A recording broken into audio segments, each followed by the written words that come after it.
इधर उत्तर प्रदेश के कानपुर में घुसपैठियों की तलाश के लिए पुलिस कमिश्नर झुग्गी बस्तियों में पहुंच गए। वहां अवैध तरीके से रहने वाले रोहिंग्या मुसलमानों और बांग्लादेशियों के खिलाफ अभियान चलाया गया और इसी अभियान के तहत कानपुर के पुलिस कमिश्नर रघुवीर लाल वहां झुग्गी बस्तियों में पहुंच गए। इस दौरान उनके साथ बड़ी संख्या में पुलिसकर्मी मौजूद रहे। कानपुर के कल्याणपुर इलाके में बनी झुग्गियों में रोहिंग्या मुसलमानों और बांग्लादेशियों की तलाश की गई। वहां पुलिस कमिश्नर ने लोगों के पहचान पत्रों की बारीकी से जांच की। वो उनमें कुछ महिलाओं के आधार कार्ड को देखते नजर आए।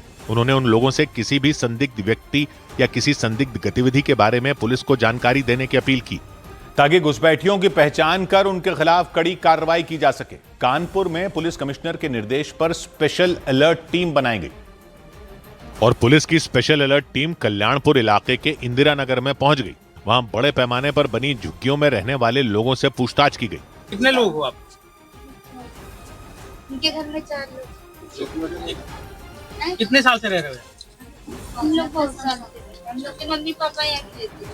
इंदिरा नगर में मौजूद एक झुग्गी में पुलिस की टीम पहुंची और पुलिस कर्मियों ने वहां रहने वाले लोगों के आधार कार्ड समेत दूसरे पहचान पत्रों की जांच की। आप देखिए ये ऑफिसर कैसे एक करके पूछताछ कर रहे हैं और इनकी बारीकियों को जानने की कोशिश कर रहे हैं और ये भी पता लगाने का प्रयास कर रहे हैं कि यहाँ जो नहीं रहते हैं उनकी जगहों किसने दी है, यानी रूट लेवल तक टीम कर रही है। और वहां जांच के दौरान करीब 25 परिवारों के पास असम के पते वाले आधार कार्ड मिलने का दावा किया गया। बताया गया कि उन झुग्गियों में रहने वाले 20 परिवारों के लोग पुलिस की टीम को कोई भी दस्तावेज दिखा नहीं पाए और पुलिस उन परिवारों को वहां बसाने वाले लोगों की तलाश में जुट गई।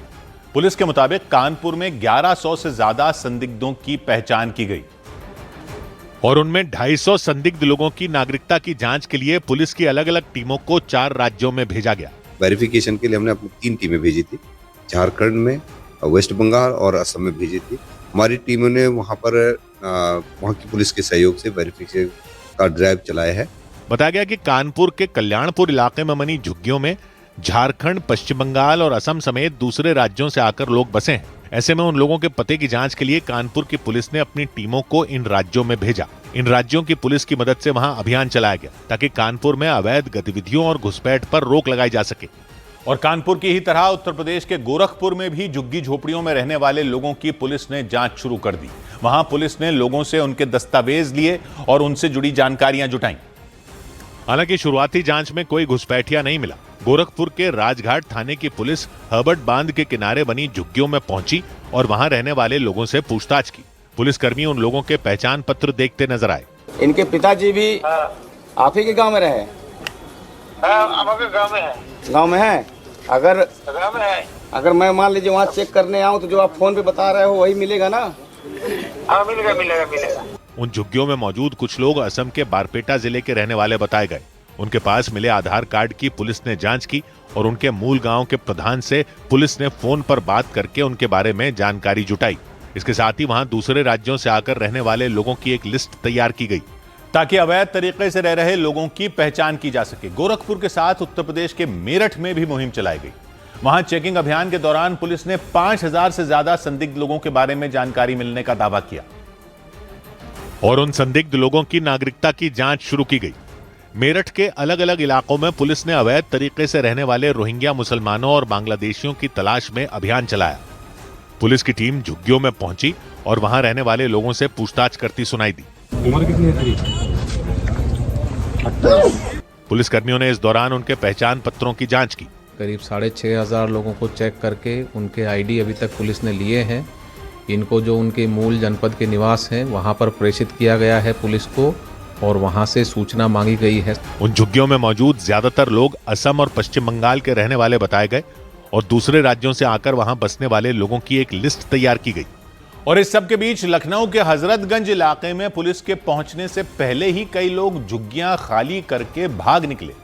वहां पुलिस ने अवैध तरीके से रहने वाले रोहिंग्या मुसलमानों और बांग्लादेशियों की तलाश में छापेमारी की। लेकिन इसी बीच लखनऊ के हजरतगंज इलाके में बनी वो झुग्गियां पूरी तरह खाली हो गईं। कुछ दिन पहले ही नगर निगम के अधिकारी और कई पुलिसकर्मी वहां पहुंचे थे। उन्होंने हजरतगंज इलाके के डालीबाग में मौजूद उन झुग्गियों में रहने वाले लोगों के दस्तावेजों की जांच की थी। आज के तारीख में देखिए ये जो पूरा इलाका है ये पूरा खाली हो चुका है। यहाँ पर जो लोग रह रहे थे कहाँ गए इस बारे में कोई जानकारी नहीं है। वहाँ टूटा हुआ फर्नीचर इधर उधर बिखरा नजर आया। इसके साथ ही फटी हुई पॉलीथीन और बड़ी बोरियां रखी दिखाई दी। कुछ दिन पहले तक वहां बड़ी संख्या में लोग रह रहे थे और उनके फरार होने के बाद उनकी तलाश तेज कर दी गई। उधर गुजरात के वलसाड में एक पुल का एक बड़ा हिस्सा गिरने से कई मजदूर घायल हो गए। गुजरात के वलसाड में औरंगा नदी पर बन रहे पुल का भारी भरकम हिस्सा गिरने से 4 मजदूर बुरी तरह घायल हो गए। इस हादसे के बाद वहां अफरा तफरी मच गई। जानकारी मिलने पर पुलिस की टीम ने तुरंत घायलों को अस्पताल भेजा और हादसे की जांच में जुट गई। पंजाब के अमृतसर में कई स्कूलों को बम से उड़ाने की धमकी मिलने से हड़कंप मच गई। पुलिस ने तुरंत सभी स्कूलों को खाली करवाया और बच्चों को सुरक्षित बाहर निकाला। बम स्क्वाड और डॉग स्क्वाड ने स्कूल परिसरों में सर्च ऑपरेशन शुरू किया। बीएसएफ ने पंजाब के अमृतसर में 300 ग्राम हेरोइन, 2 ड्रोन और एक कार जब्त करने का दावा किया। बीएसएफ ने नशे की तस्करी के आरोप में एक आरोपी को भी गिरफ्तार कर लिया। बीएसएफ के मुताबिक नशे की खेप सीमा पार से ड्रोन के जरिए अमृतसर में भेजी गई थी। इधर उत्तर प्रदेश के संभल में दंगाइयों के फेंके गए पत्थरों और ईंट के टुकड़ों से बनवाई गई पुलिस चौकी का उद्घाटन कर दिया गया। दीपा सराय नाम से बनी इस पुलिस चौकी को संभल से समाजवादी पार्टी के सांसद जियाउर रहमान बर्क के घर से 100 मीटर की दूरी पर बनवाया गया और पूरे विधि विधान के साथ इसका उद्घाटन किया गया। संभल के सीईओ कुलदीप कुमार उद्घाटन के लिए होने वाली पूजा के मुख्य यजमान बने। 2 पुजारियों ने वहां हवन पूजन करवाया।